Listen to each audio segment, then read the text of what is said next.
oh, you're going to Melbourne, not Sydney. You need to go, oh, even further. Okay, you know, and further, and finally somebody said, oh no, you're not going with American Airlines. You're going with Qantas, but it's called shared.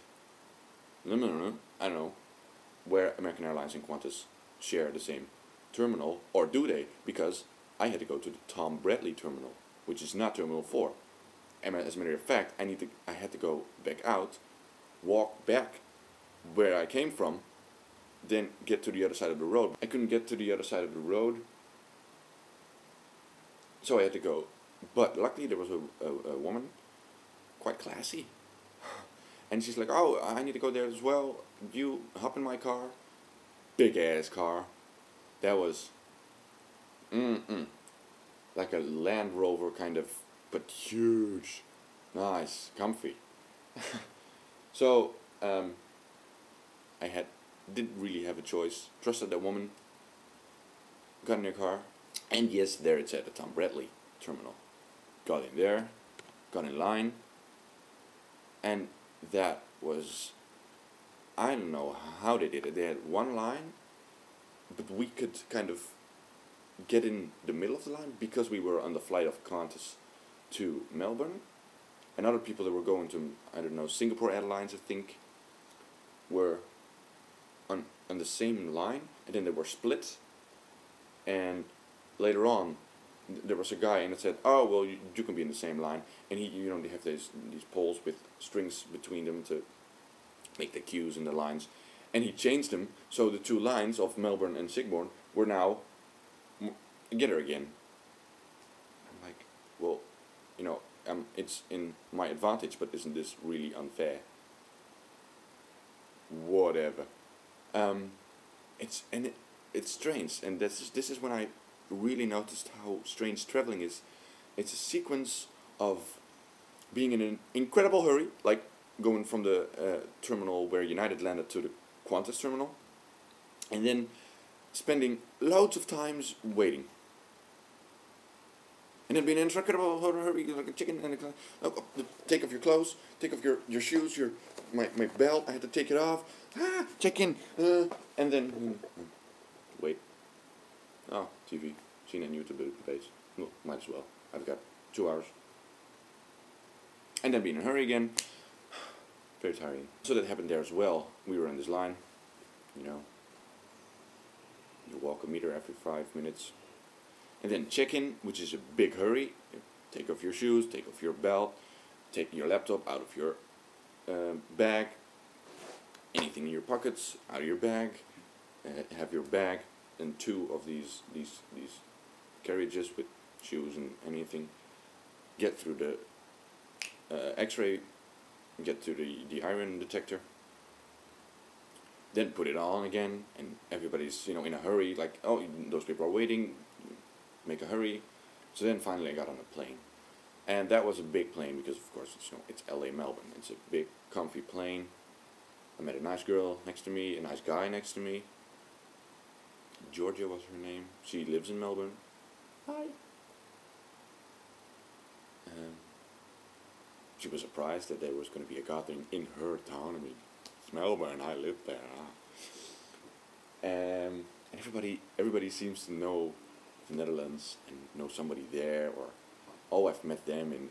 And this Georgia girl, she told me she meets Dutch girls wherever she goes. She goes to China, she meets Dutch girls. She goes to Germany, France, Canada, America. She meets those people, and I'm like, and you're on your way home? And yeah, here I am, not a Dutch person. We're the Dutch, we're everywhere. Watch us. And the American guy as well. He had connections with the university in Groningen. I was surprised. I'm like, where are you from in Holland? I'm in Groningen. You know there? Yeah, there's a university there. Yeah, there is. Wow. Oh, okay. I think he knew people from the psychology and agriculture for something completely different. Education there. But had a nice flight. I actually slept quite good and quite long because it was one of those nights where you don't realize how long you've slept. You feel like you've just, and then woke up again, and wow, 7 hours later. Oh, okay, that's nice. So that was fun. Had a nice meal.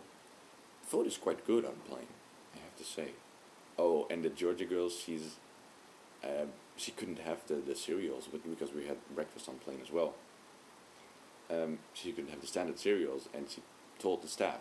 And one of the crew members said, "Oh, I'll give you my breakfast," and she felt terrible for taking the breakfast.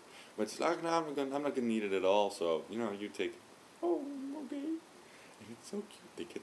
You get these little um bowl. They're not even bowls. They're more like lunch boxes, but really small. And you put your tiny box of cereals. You open it, you put it in there, and you get like a not even a quarter of a liter milk, and you pour it open. It's so cute and small. And you get a plastic spoon that hardly has like anything, hardly has any depth. It's just more like a plank. Yeah. Well, all good. And then we landed in Melbourne, and that's where the trouble of this trip, most trouble, began. Because my story is, I'm from Europe, yet I've gone for 5 days to America. Now I'm coming for 4 days in Australia, 2 nights in Melbourne, 2 nights in Sydney. I don't know anybody here. I'm going to meet up with people that I've never met before. I don't know even their last name. I don't know where they work. That is very suspicious. So I get the full check. Let me get my purse, because they had to check that, and let me demonstrate how that works. And that's just the purse, because they went through my entire bag like that. Guys got gloves on.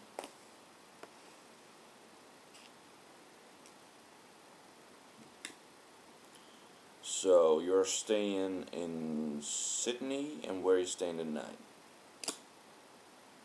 Okay, Travel Lodge, South Bank.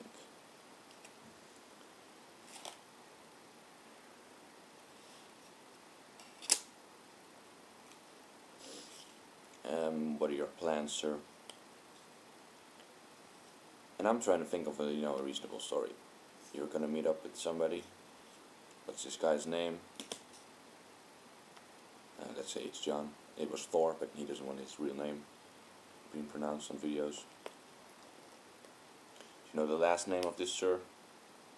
You don't know his last name. Have you ever met him before?